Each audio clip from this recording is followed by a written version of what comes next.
We're here with another episode of Land Matters. I'm your host, Anthony Flynn, with a very special guest, the mayor of Bogota, Colombia. Claudia Lopez was elected in October 2019 as the city's first female mayor and also the first openly gay mayor in Bogota's history. Running as a candidate under the Green Alliance Party, she has a special focus on climate change and other environmental issues. Mayor Lopez was a senator of the Republic of Colombia from 2014 to 2018 and became a prominent figure in the fight against corruption there. She was the vice presidential candidate in the 2018 presidential election for the Green Alliance Party. Prior to her political career, she worked as a journalist, researcher, and political analyst. She studied finance, public administration, urban policy, and has a PhD in political science from Northwestern University in the U.S. The metro region of Bogota is home to about 10 million people. Roughly half the city's residents live in informal settlement. The city has been dealt many challenges over the last 2 years, from COVID to crime, even as the administration pushes ahead on green initiatives and social infrastructure.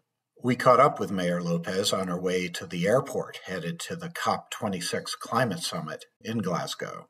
The first question is very fitting as you're on your way to COP26. It was about the environment and climate change. And my question was your association with the Green Alliance. I wondered if that suggested to you that you had a mandate from the residents of the city for taking serious action with regard to the environment and climate change, and to ask you, what are your top priorities in terms of climate? There is no doubt that I have a clear mandate from Bogota's people. During my campaign, I signed as a candidate 13 commitments in different topics with different citizens associations and community-based organizations. One of them was precisely on green and environmental and climate change issues. I think we have a deep social debt and a deep environmental debt that we have to pay. Now, after the pandemic, I will say we have a better chance to meet the environmental challenge and a much more challenging social demand and social debt, because the pandemic has doubled the unemployment and the poverty in my city. On the other hand, on the environmental issues, I am still very optimistic that the post-pandemic will increase opportunities rather than close. We have to adapt. That's our mandate. In the context of Colombia, we have three general issues. One of them, and the major contributor to climate change, is deforestation. This is an issue mainly for the rural Colombia and the regional Colombia. But deforestation is by far the largest contributor of Colombia to the environmental crisis and to the climate emergency. The second factor is fossil fuels. Transportation is the second largest contributor of Colombia to the climate emergency. And the third is related to waste management. These are the three topics. Bogota is quite responsible for at least two of them, because we have a great impact in transportation and we have a great impact in not having an appropriate waste management. Those are the two clear priorities to contribute from Bogota so that Colombia is able to meet their international goals in the climate emergency. What are we doing? We are an 8 million people city. We are a metropolitan region of 10 million people, and we have a public transportation system that is based on diesel buses. Migrating towards a multimodal based on a metro system, a regional train system, cable system, and also buses, but most to fit this metro regional cable network. That transformation is the most important contribution to a clean environment in Bogota. The second is transforming the waste management in Bogota. We still have landfills, which is like a 19th century technology for waste management, which is awful and shameful. The second most important commitment is transforming waste management into a recycling, green, circular economy so that we transform waste into clean energy. The third more important contribution is making the city greener. Building cities in the 20th century was what would be the opposite to make a city greener, like gray, hardening green areas. That's basically what building cities is about, right? It's about hardening rural areas and green areas. What we need to do in the 21st century, I think, is the opposite. First of all, we already increased the city as much as we can. I mean, we have 10 million people in this city. So we need to make the city greener, stop deteriorating rural and green areas in our city or in the surrounded rural and green areas of the city.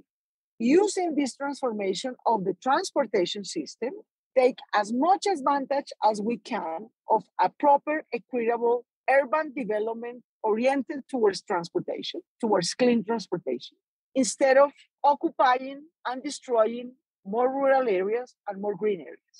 And even within the urban areas, we need to take advantage of every public space that we can probably have within the urban area and make every effort not only to plant trees, not only to plant gardens, but to transform hardened areas that we had before, gray areas that we had before, into green areas. I would say those three are the most important environmental contributions in Bogota. We can include these changes and these investments, not in a 4-year term government plan, but in a 14-year city plan, which is a great opportunity, of course. And we are taking advantage of the POT, the POT. That's the way we name the Land Use Master Development Plan in Colombia, Bogota. This year marks the centenary of the Colombian value capture tool, Contribución de Valorización, or betterment contributions. What is your vision for building on that tradition of using land value capture in urban development? I think that's critical. The most important financial tool we have for the proper urban green development of this era and sustainable development is land value capture. Basically, we agree what's going to be the value that's going to be generated by the transformation of a land use. And we agree with the developer so that the developer don't pay us in cash, as in the betterment contribution, but pay them in building the infrastructure and the equipment and the urban and social equipment that new development will need. This is not about having lovely maps with marvelous plans. This is about having the money to redistribute the cost and benefit of sharing the city, of sharing the city. This is actually what I think is urban planning. It's making sure that either through public investments or through land value capturing or through private investments, we ensure an equitable and sustainable share of the costs and benefits of building the city. That's the role of the government, and that's what we're trying to achieve here. I'd like to turn now to the topic of crime and ask you, how has the problem of crime had an effect on the perception of the city and public space in the city in particular? I'm going to start, why make a city safer? The first thing I think is to make the city sustainable. And it means greener, and it means more equitable. My top priority to make Bogota safer is not to put cameras and technologies and stuff, but is to make sure that Bogota has the capacity to provide a fair and legal employment for our population, particularly for our youth people. I think the social roots of security are more important. For example, one thing that I'm very excited and very proud that we're building into our POT and our land use development plan is that we are including women care and caregivers criteria as criteria for urban development in our city. If you can make a city safer for women, if you can make a city safer for kids, that will be a city safer for everyone. Including this gender and kids perspective into our criteria for urban development and for building social equipments and for building the city, and particularly for building social infrastructure and also public space, I think as important as transportation infrastructure and social infrastructure in the 21st century is digital infrastructure as a public good in the city. So we're making sure that in the next 14 years, through this POT, that we are this land use development plan, we are going to extend fibra optica, the best, fastest internet, to every neighborhood in our city, to every school in our city. Because in order to use all the smart city gadgets and technologies that we can have to monitor space, public space to prosecute crime, we have to have this internet network throughout the city. At this moment, in the post-pandemic time, we're having a severe backslash in insecurity in our city. Not only about in Bogota, it's global. Unfortunately, higher unemployment and higher poverty always correlate with higher insecurity. That's temporal. What are the policies that are working to make life better in informal settlement, such as upgrading or infrastructure? And what, in your view, needs to change? And this is in the context of asking you what plans you have to create more affordable housing.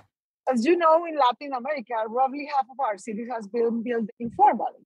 This land use development plan is the first development plan that clearly assumes that, accepts that. And instead of doing a land use plan that is only useful for the formal city, for half of the city, this is a plan that recognizes that 45% of our city is informal. And instead of putting a formal high standard for that city, will make impossible for people to improve and to get up to such high standard. It creates an urban norm, urban rules, an urban institution to support people to improve their homes in the informal city and to improve their neighborhoods. And it is included within the land use development plan. You have two development plans, two land use development plans, one for the formal city and one for the informal city.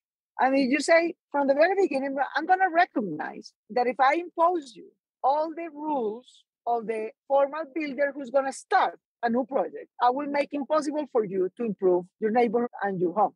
Instead of doing that, I will set up an urban norm and procedure that you can match, that you can actually achieve. And I will provide technical support for you, both at the housing level and also at the neighborhood level.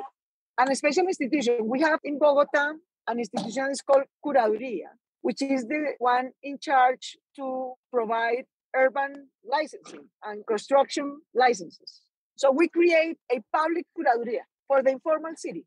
That's an innovation of this POT, this land use development plan, that I'm very proud of. We have, for example, the plan terrazas, which is, after we improve your first floor, after we improve it properly to prevent risk and stuff like that, then you can build your second floor, for example, or you can build some economic activity in your first floor. It will improve your housing, but it will improve your income. For poor people, housing is not only the place where they live, it's also the place where they produce and they generate income. Half of the economy is informal. Half of the jobs are informal. They don't have pension funds. They don't have health insurance. They don't have care when you are sick or when you are elder. Who do that? It's the unpaid care work of women who do that. 1.2 million women in Bogota, don't have jobs, don't have education, don't have time for themselves because they are caregivers of others.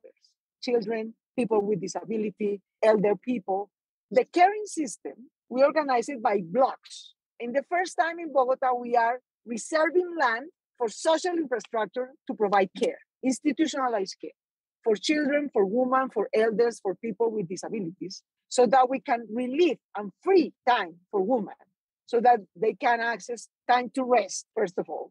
They don't have a free weekend ever in their life. Time to get education for themselves, care for themselves, and income generation opportunities. We're trying to balance. I think the development in Bogota has been incredibly unbalanced. I mean, all the advantage is on the developer side. Many of the advantage is on the developer side. So, of course, the developers need profitability, and we are trying to find the equilibrium point. Urban charges and urban contributions from developers are the most important tool to provide urban infrastructure around the city. Our work at the Lincoln Institute in Latin America, including Colombia, has been such a big part of the Lincoln Institute's global reach. As we celebrate our 75th anniversary, in what ways has that presence been helpful in the region? I think it has been incredibly helpful, really. I work with the United Nations and with other organizations supporting technically in urban issues and in government issues, different governments in Latin America. And there is always a great specialist or academic person or professional person that has been used and trained by the Lincoln Institute.